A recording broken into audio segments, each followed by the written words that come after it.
আজকের এই মাহফিল থেকে আলেমদের কাছ থেকে কোরআন এবং হাদিসের কথা শুনে মসজিদের উন্নতির পাশাপাশি আমার আপনার ঈমান এবং আমলের উন্নতি করতে হবে, ঠিক কিনা বলেন?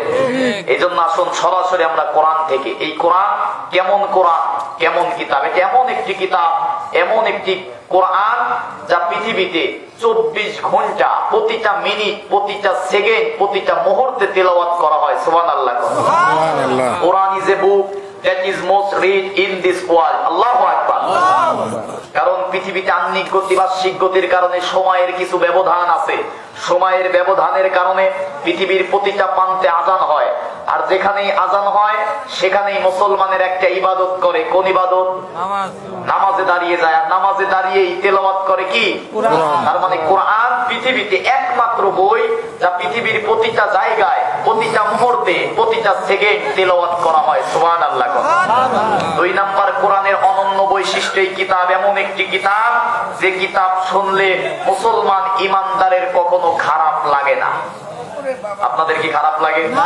এক এক ইমাম সাহেব এক এক রকম সুর দিয়ে যখন তেলাওয়াত করে মুসলমানের হৃদয় তখন শান্ত হয়ে যায়, ঠিক কিনা বলে?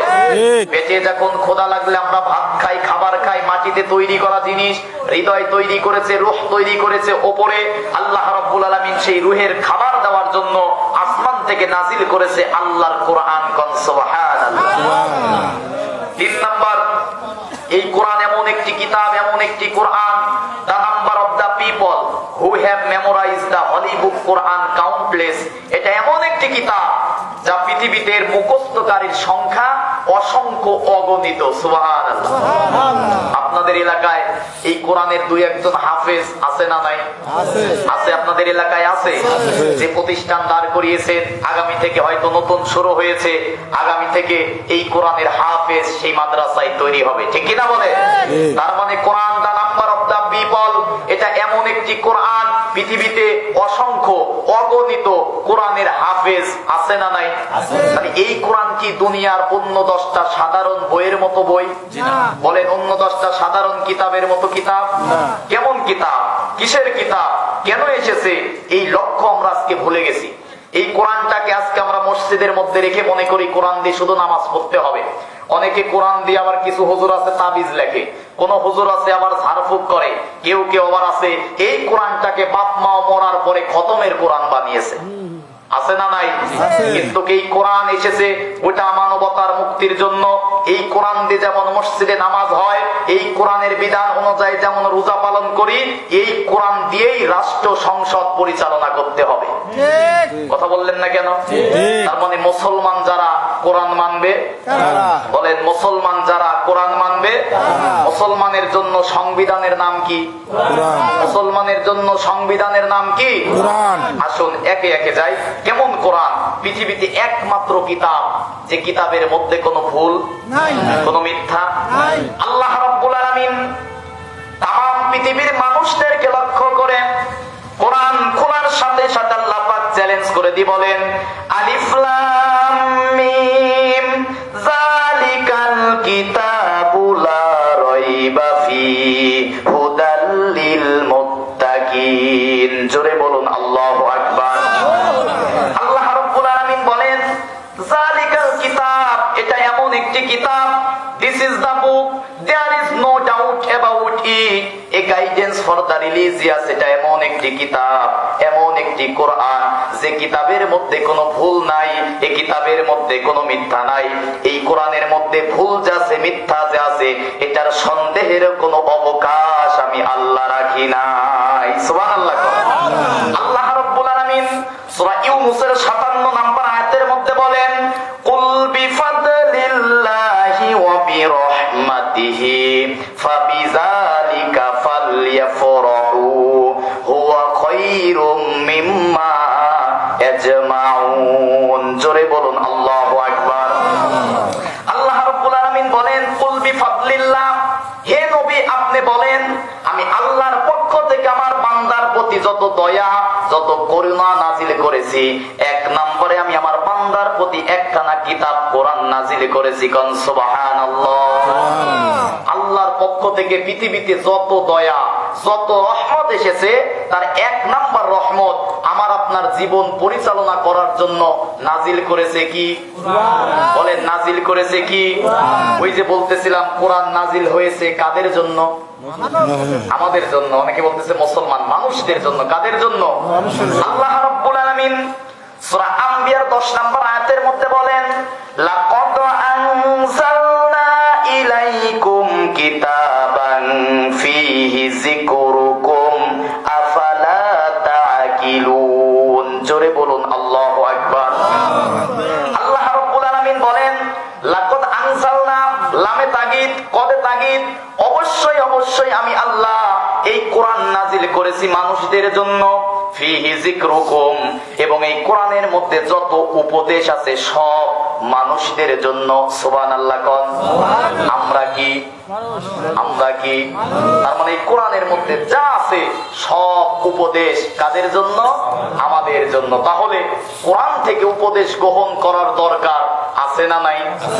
একটা মানুষের ব্যক্তি জীবন, পারিবারিক জীবন, সামাজিক জীবন, যুদ্ধনীতি, সন্ধিনীতি, পররাষ্ট্রনীতি, অর্থনীতি, রাজনীতি, একটা মানুষের রান্নাঘর থেকে শুরু করে সংসদ ভবন পর্যন্ত চলবে আল্লাহর কোরআন দিয়া। ঠিক কিনা বলে?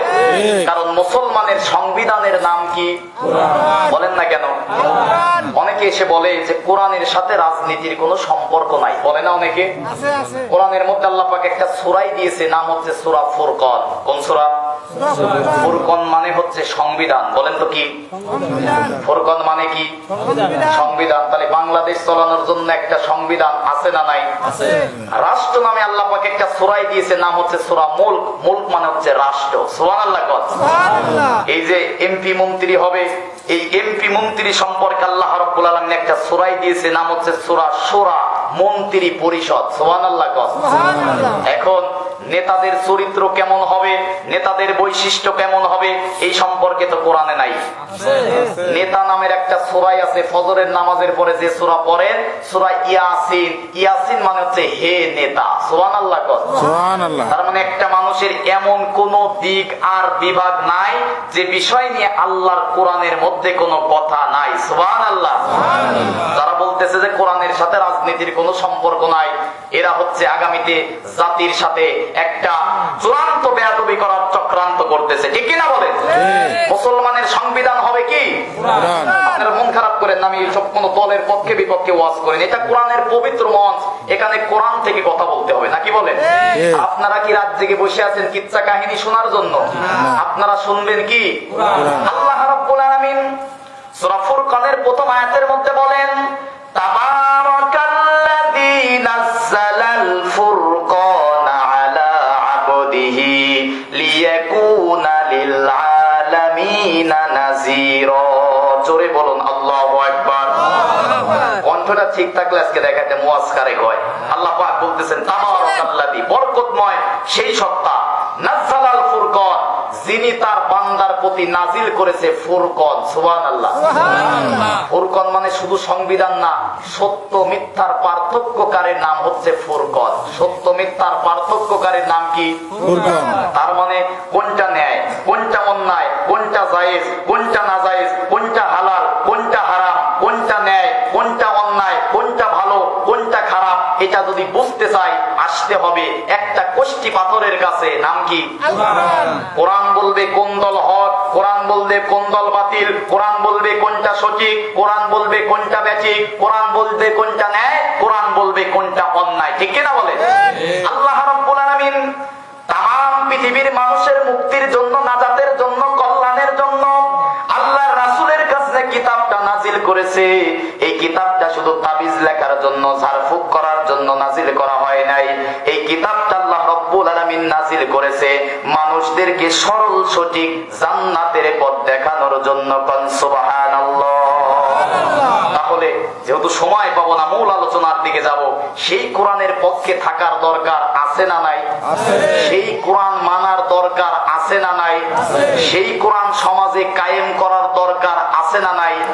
যে শতাব্দীতে আমরা আছি, এই শতাব্দী হচ্ছে ইসলাম বিজয়ের শতাব্দী। আলহামদুলিল্লাহ কোন, যেদিকেই তাকাচ্ছি শুধুমাত্র ইসলাম বিজয়ের জয় জয়কার অবস্থা। কারণ এই দেশ এবার মুসলমানের দেশ চলবে আল্লাহর কোরআন দিয়া, ঠিক কিনা বলে? মুসলমান হিসাবে কি ইমানের দায়িত্ব হিসাবে আল্লাহর কোরআনের পক্ষে থাকার দরকার আছে না নাই? মাছকে যেমন পানি থেকে আলাদা করা যায় না, মাছকে যেমন পানি থেকে আলাদা করলে মাছ আর বেঁচে থাকতে পারে না, একটা মুসলমানদেরকে কখনো কোরআন থেকে আলাদা করা যেতে পারে না, ঠিক কিনা বলে? কোন দলের কথা বুঝবেন না, কোন দলের গন্ধ খুঁজবেন না। আমি মুসলমান, আপনারা মুসলমান, মানবো হচ্ছে আল্লাহর কোরআন, ঠিক কিনা? আসুন, অনেকেই এই সমাজে চরমতরাপুর কি আপনারা এই কয়জন মানুষ বলেন না কেন? ওইগুলো মারা গেলে কি ডাক দি কি ল্যাপের তলে গেলে কি আর আসবে নাকি?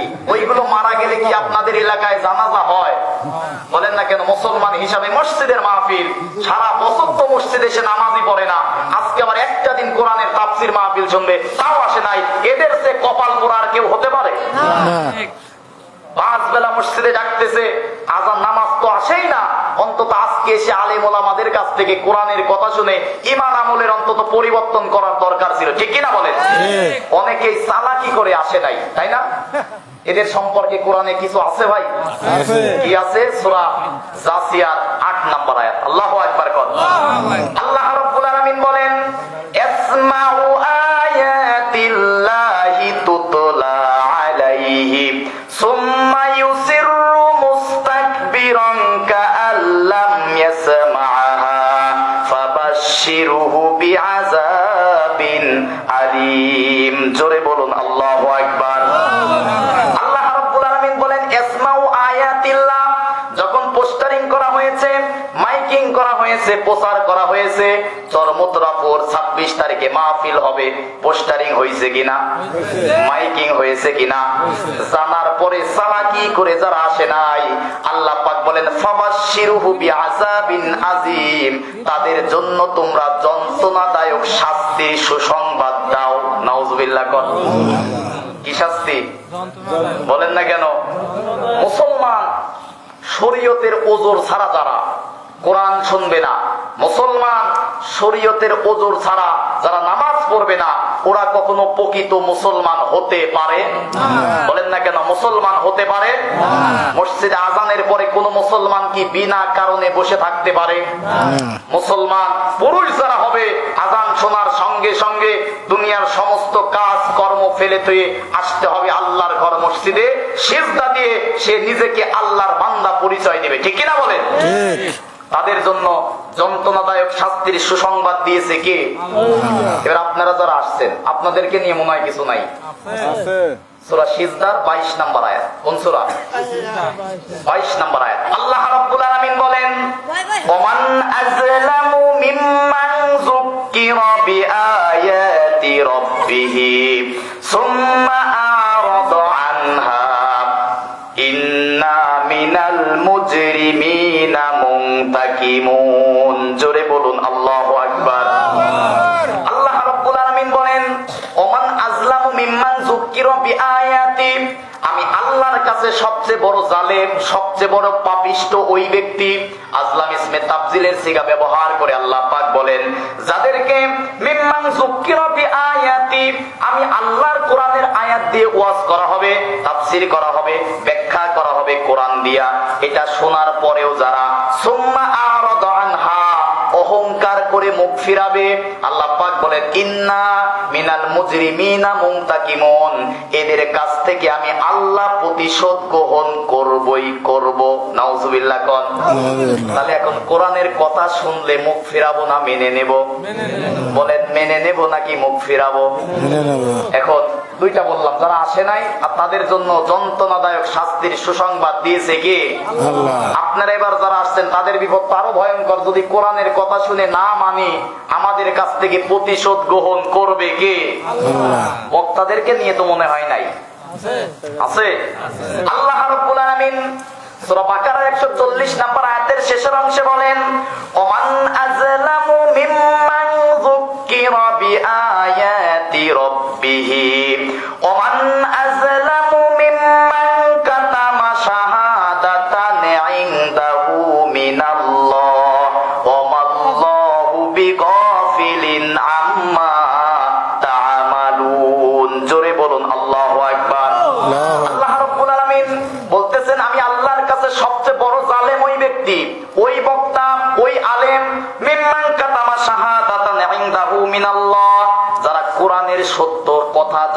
পরে, ক্ষমতার লোভে পড়ে, দুনিয়ার ভয়ে, ক্ষমতার মোহে, চাকরি চলে যাওয়ার ভয়ে মসজিদের মেম্বারে তাফসীর মাহফিলে বসে যারা কোরআনের সত্য হক কথা বলে না, আমি আল্লাহর কাছে আলেম নামের জালেম তারা।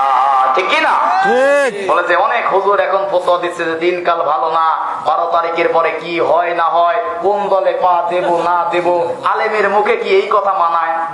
একজন আলেম সর্ব অবস্থায়, হাসিনার আমলেও আমরা বুক ফুলিয়ে চলেছি। ঠিক কি না বলে? কারণ মরার পরে আওয়ামী লীগ, বিএনপি, জামাত, হেফাজত, চরমনাই, 8 রশি 14 রশি, মরার পরে সবার হুজুর লাগে কিনা? বলেন না কেন? দুনিয়ায় যদি ঠিক মতো দেখতে না পারো, মরার পরে লাশ যখন সামনে জানাজায় দিবে, যারা দেখতে পারে নাই আমাদের, ওদের জানাজা করব ইমামতি বাঁচানোর তাগিদে, কিন্তু দোয়া করব না। ঠিক কি না বলেন? অনেকে আছে আলেমদেরকে ঠিক মতো দেখতে পারে না, আছে না নাই? আলেমদেরকে ভালোবাসার দরকার আছে না নাই? মসজিদের ইমামদের ভালোবাসার দরকার আছে না নাই? অনেকে এই দেশে আলেম বিদ্বেষী হচ্ছে, দেখেন নাই? আলেমদেরকে যারা ফাঁসির কাস্টে ঝুলিয়েছিল, আলেমদের বিরুদ্ধে যারা মিথ্যা হামলা মামলা করেছিল, মরার পরে সেই সমস্ত আলেমদের জানাজা করার জন্য গোটা দেশ পাগল হয়ে যেত। ঠিক কিনা বলেন? শহীদদের একটা আলামত বলি আপনাদের, কোরআন হাদিস পড়ে যতটুকু বুঝেছি, শহীদ যারা হয় এদের মৃত্যুর পরে, মৃত্যুর আগের চেয়ে মৃত্যুর পরে তাদের মর্যাদা বেশি হয়। সুবহানাল্লাহ। আপনি নাম বলবো না, নাম বললে বলবেন হুজুর আমার মনে হয় কোন দলের দিকে ইঙ্গিত করতেছেন। এই যে উসমান হাদি মারা গেল, মরার পরে অনেকেই চিনেছেন। ঠিক কিনা বলেন? তার মানে শহীদ যারা হয় এদের মরার পরে জনপ্রিয়তা আল্লাহ রাব্বুল আলামিন বৃদ্ধি করে দেয়। আল্লাহ পাক বলতেছেন ওই আলেম সবচেয়ে বড় জালেম যে কোরআনের সত্য কথা জানার পরেও দিনকাল ভালো না এই ভয়ে যারা বলে না, ও প্রকৃত আলেম না, হচ্ছে আলেম নামের জালেম। ঠিক কিনা বলেন? তার মানে বক্তা, শ্রোতা, কমিটি যারা আসে নাই সবার সম্পর্কে মোটামুটি ধারণা নিয়েছি। এবার আসুন সরাসরি কোরআন থেকে কয়েকটি কথা তেলাওয়াত করেছি। সূরা মুদ্দাসসির, কোন সূরা বলেন? কোন সূরা? সূরা মুদ্দাসসির। মুদ্দাসসিরের মধ্যে আল্লাহ রাব্বুল আলামিন 56টা আয়াত দিয়েছে। পবিত্র কোরআনুল কারীমের 74 নম্বর সূরা, 56টা আয়াত আল্লাহ রাব্বুল আলামিন দিয়েছে। আল্লাহ রাব্বুল আলামিন এই সূরা মুদ্দাসসিরের মধ্যে জানিয়েছে মুসলমান হওয়ার পরেও জাহান্নামে যাবে কারা। আজকের আলোচনার বিষয়ের নাম কি? মুসলমান হওয়ার পরেও জাহান্নামে যাবে কারা। আমরা কি বলেন? আমরা সবাই কি মুসলমান? এখন যদি আমরা জাহান্নামে যাই, ওই রোগগুলো যদি থাকে, আমরা যাব কোথায়? জাহান্নামে। তার মানে দুনিয়ায় থাকা অবস্থায় এখন সেই রোগ থেকে বাঁচার দরকার আছে না নাই? আল্লাহ রাব্বুল আলামিন সূরা মুদ্দাসসিরের 40 নম্বর আয়াতের মধ্যে বলেন, ফি জান্নাতি ইয়াতাসাআলুন আনিল মুজরিমিন মা সালাকাকুম ফি সাকর। জোরে বলুন আল্লাহু আকবার। আল্লাহ রাব্বুল আলামিন বলেন ফি জান্নাতি ইয়াতাসাআলুন, দুইজন জান্নাতের মধ্যে, জান্নাতের বেলকনিতে বসে দুইজন ব্যক্তি বিকাল বেলা গল্প করবে। ফি জান্নাতি ইয়াতাসাআলুন, গল্প করতে করতে হঠাৎ করে তাদের নজর চলে যাবে জাহান্নামের দিকে। জান্নাতের বেলকনি থেকে তাকিয়ে জাহান্নামের দিকে দেখবে আপন মানুষ, পাড়ার মানুষ, নিজের মানুষ, এলাকার মানুষ, আত্মীয় স্বজন জাহান্নামের আগুনের মধ্যে জ্বলতেছে। একজন আর একজনকে জিজ্ঞাসা করবে জান্নাতের মধ্যে থেকে বসে যে ওই যে আমার আপন মানুষ, আমার চাচা, আমার বাবা, আমার বন্ধু, আমার ভাই জাহান্নামের আগুনে জ্বলো কেন? তারাও তো মুসলমান ছিল। জান্নাত থেকে দুইজন মানুষ বের হবে। জাহান্নামের দারোয়ান ফেরেশতা মালিককে এসে বলবে, ভাই মালিক, ওই যে আমার পরিচিত কিছু মানুষ জাহান্নামের আগুনের মধ্যে জ্বলতেছে, ওই যে জাহান্নামের মধ্যে আগুনের মধ্যে জ্বলতেছে আমার আপন মানুষ, কি কারণে তারা জাহান্নামে এসেছে? এই পাপিষ্ঠরা কারা আমাদেরকে বলেন। এই দারোয়ান ফেরেশতা মালিক বলবে, ভাই যদি জানার ইচ্ছা থাকে অনুমতি দিলাম, ভিতরে যান, তাদের কাছ থেকে আপনি জেনে আসেন। আল্লাহ রাব্বুল আলামিন এরকম গল্পের আকারে ধরে ধরে বলতেছেন, ফি জান্নাতি ইয়াতাসাআলুন আনিল মুজরিমিন। একজন আরেকজনকে বলার পরে তখন আনিল মুজরিমিন, ওই সমস্ত পাপিষ্ঠদের কাছে যাবে। আরবিতে মুজরিম মানে পাপিষ্ঠ। মুজরিম মানে কি? পাপিষ্ঠ। পাপিষ্ঠ সম্পর্কে আল্লাহ রাব্বুল আলামিন সূরা ইব্রাহিমের 49 এবং 50 নম্বর আয়াতের মধ্যে বলেন, হে নবী, কিয়ামতের দিন আপনি দেখবেন ওয়াতারাল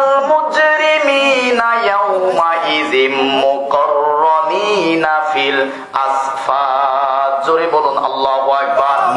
আল্লাহ রাব্বুল আলামিন বলেন ওয়াতারুল মুজরিমিন, পাপিষ্ঠদেরকে সেই দিন দেখবা তোমরা, ইয়াউমা ইযিন মুকাররানিনা ফিল আসফাদ, শেকল দিয়ে তাদেরকে জাহান্নামের খুঁটির সাথে বাঁধা হবে। নাউজুবিল্লাহ কর।